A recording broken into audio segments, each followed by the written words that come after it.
तो भगवान की दया से मिर्ज़ापुर सीज़न 3 में जो जहाँ पर था वहीं पर वापस आ चुका है। मिर्ज़ापुर के राइटर्स भी लाइक हम तुमको मिर्ज़ापुर सीज़न 4 में मिर्ज़ापुर सीज़न 2 दिखाएंगे। तू समझा? हाँ। नहीं, तू समझा नहीं।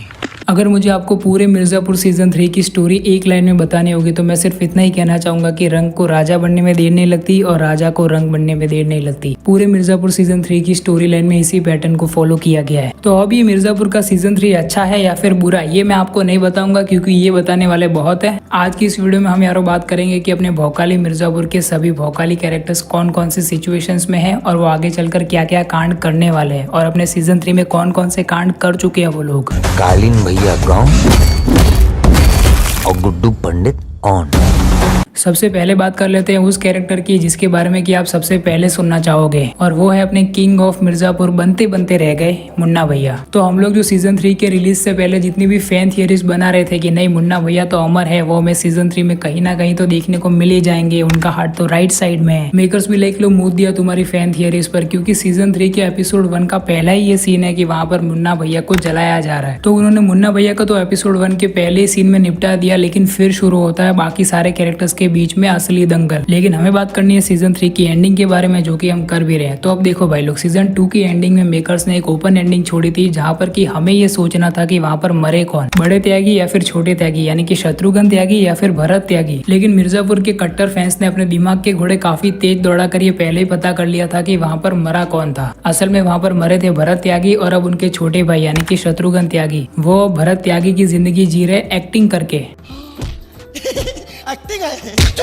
और सीजन 2 से ही हम ये जानते हैं कि अपने छोटे त्यागी गोलू के पीछे कितने ज्यादा पागल है। तो इसी पागलपन में एक दिन उठा लेते हैं गोलू को, और गोलू के गायब होने के बाद गुड्डू भैया बिल्कुल ऐसे पगला जाते हैं और ऐसे ऐसे निर्णय लेने लगते हैं जिससे कि वो अपने पतन की ओर बढ़ने लगते हैं। जैसे कि सबसे पहले तो वो बीना के कहने पर ड्रग्स लेने लगते हैं और उसी ड्रग्स के नशे में वो रॉबिन को मार देते हैं, वो इकलौता रॉबिन जो कि इनकी फैमिली के साथ खड़ा था। और इसी से हमें मिर्जापुर के राइटर्स की हरामियत का भी अंदाजा हो जाता है कि किसी की भी खुशी नहीं देख सकते ये लोग। तो फिर अब रॉबिन को मारने के बाद, अपनी माँ और बहन के सामने रॉबिन को मारने के बाद गुड्डू भैया को ये रियलाइज होता है कि ये वायलेंस इस जगह पर बिल्कुल भी सही नहीं था। तो इसी सेल्फ रियलाइजेशन के बाद गुड्डू भैया सरेंडर कर देते हैं और वहाँ पर माधुरी और शरद के मजे हो जाते हैं, क्योंकि अब गुड्डू भैया ने मारा था मुन्ना भैया को और मुन्ना भैया थे लव इंटरेस्ट माधुरी जी के, जो कि अब सीएम बन चुकी है प्रदेश की। तो अपनी इसी पावर का फायदा उठाते हुए वो जेल में पिटवाती है गुड्डू भैया को। और हाँ भाई लोग, हमें एपिसोड 1 से शरद शुक्ला और माधुरी के बीच में एक ऐसा अजीब रिलेशनशिप देखने को मिल रहा था जहाँ पर कि ये बिल्कुल भी पता नहीं चल रहा था कि किसको किसकी जरूरत है। लेकिन एट द एंड हमें सारी बातें क्लियर होने लगती है और हमें ये पता चलता है कि यहाँ पर माधुरी देवी शरद शुक्ला के साथ अपना फ्यूचर बनाना चाहती थी। अगर सब कुछ सही से होता तो यहाँ पर गुड्डू भैया होते जेल में और कालीन भैया ने शरद शुक्ला को जो वादा किया था यानी कि मिर्जापुर का बाहुबली बनाने का, वो भी पूरा कर देते वो, और शरद शुक्ला और माधुरी देवी इन दोनों का फ्यूचर भी सेट हो जाता और ये पूरी सीरीज यहीं पर एंड हो जाती। लेकिन नहीं, यहाँ पर इनके राइटर्स की चूल मिटे तब ना, यहीं पर आता है सबसे बड़ा ट्विस्ट जिससे कि पूरे मिर्जापुर का इतिहास फिर से लिखा जाता है। त्रिपाठी हाउस में जो कि सबको लग रहा था कि बीना और उसका बेटा वहाँ पर बंधक बनाए गए हैं, उनको बचाकर ले आती है यहाँ पर माधुरी जी अपने घर पर। अब इस पॉइंट को याद रखना क्योंकि ये आगे चलकर बड़े ट्विस्ट की वजह बनने वाला है। और वहीं पर दूसरी तरफ शरद शुक्ला ने एक गलती कर दी अपने आसपास के सभी लोगों पर विश्वास कर, और वो कैसे, वो आपको आगे वीडियो में पता चलेगा। गुड्डू भैया के हाथों रॉबिन के मरने के बाद उनकी प्रेमिका यानी कि डिम्पी, जो कि गुड्डू भैया की बहन भी है, वो अब जाती है अपने पिता यानी कि रमाकांत पंडित जो कि जेल में है उनके पास। वो उनसे सबूत मांगती है और वहाँ पर रमाकांत पंडित अपनी बेटी यानी कि डिम्पी को वो सारे सबूत दे भी देते हैं और वो सारे सबूत लेकर जाती है डिम्पी सीएम साहिबा यानी कि माधुरी के पास। तब वहाँ पर माधुरी को ये पता चलता है कि उनके पिता का एक्सीडेंट नहीं हुआ था बल्कि एक्सीडेंट करवाया गया था, और वो करवाने वाला और कोई नहीं बल्कि था शरद शुक्ला। अब ये पता चलने के बाद भी शरद शुक्ला को एक और मौका देने के लिए वो शरद शुक्ला के सामने जाकर उनकी आंखों में आंखें डालकर पूछती भी है कि कुछ छुपा तो नहीं हमसे। और वहाँ पर पूरी सीरीज में अपने दिमाग के घोड़े दौड़ाते हुए जो हमें दिखते हैं यानी कि शरद शुक्ला, उनके घोड़े रुक जाते हैं क्योंकि बीच में इश्क नाम का सांप आ जाता है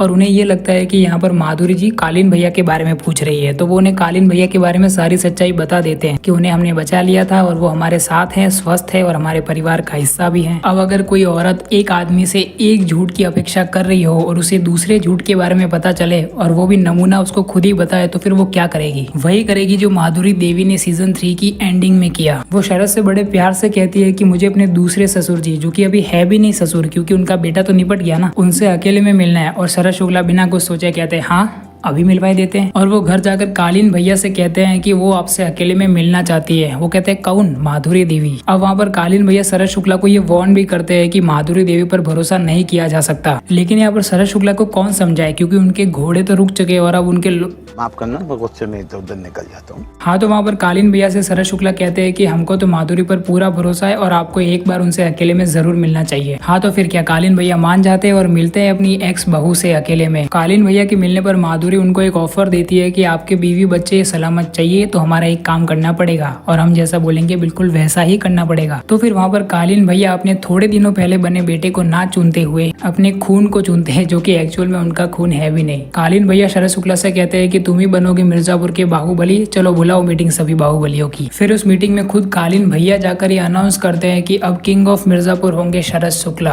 और वो भी आखिरी। फिर वो ठोक देते हैं शरद शुक्ला को। ये देखकर मुझे बाहुबली पार्ट 1 द बिगनिंग की एंडिंग याद आ गई थी। वहाँ पर भी एक औरत के कहने पर ही कटप्पा ने बाहुबली को मारा था। अब कालीन भैया सीधा जाते हैं गुड्डू पंडित को मारने के लिए जेल के अंदर, लेकिन वहाँ पर उन्हें पता चलता है कि गुड्डू पंडित तो जेल में है ही नहीं। दरअसल यहाँ पर हुआ यह था कि छोटे त्यागी के चंगुल से बचकर निकल गई थी गोलू, और वहाँ पर उसने बाहर आकर ये सब कुछ देखा कि गुड्डू भैया जेल में है, उनके बाबा ने आत्महत्या कर ली है। तो फिर वहाँ पर गोलू अपने पुराने प्लान पर ही कायम रहती है और जेपी यादव के साथ मीटिंग फिक्स करती है। वो जेपी यादव को गुड्डू को छुड़वाने के लिए बोलती है और वो ऐसा कर भी देता है होम मिनिस्टर जी की मदद से, क्योंकि होम मिनिस्टर और सीएम साहिबा का बैर तो पहले से चल रहा था। तो अब एंडिंग में हमें दिखाया जाता है कि गोलू और गुड्डू अब रिलेशनशिप में हैं, और वहीं दूसरी तरफ गोलू के आशिक यानी कि छोटे त्यागी अब ये पूरी तरीके से मान चुके हैं कि वही भरत त्यागी यानी कि बड़े त्यागी हैं, और अब टेक्निकली बोले तो उनकी भाभी और उनके मन से बोले तो उनकी पत्नी का बदला लेने वाले हैं वो अब गुड्डू और गोलू से। एक तरफ ये त्यागी जी हैं और वहीं पर दूसरी तरफ कालीन भैया और माधुरी देवी भी गोलू और गुड्डू के पीछे पड़ चुके हैं उन्हें मारने के लिए, क्योंकि ऑब्वियसली एक को अपने बेटे की मौत का बदला लेना है और दूसरी को अपने पति की मौत का बदला। और अब गोलू और गुड्डू को इन सारे ही बदला लेने वाले प्राणियों से बचना है और सर्वाइव करना है। और अब मेरे ख्याल से सीजन 4 की स्टोरी गोलू और गुड्डू के सर्वाइवल पर ही होगी। अब इन सारी चीजों के बारे में आप लोगों का क्या कहना है मुझे कमेंट्स में लिखकर जरूर से बताना। और हाँ भाई लोग, इस सीजन 3 में एक पोस्ट क्रेडिट सीन भी है जिसके ऊपर की मैं डिटेल में चर्चा करना चाहूंगा किसी और वीडियो में। तब तक के लिए मैंने कल्कि के ऊपर जो वीडियोस बनाई है वो आपको यहाँ पर शो हो रही होंगी, उनको भी जरूर से चेकआउट करना। मिलते हैं अगली वीडियो में, तब तक के लिए बाय।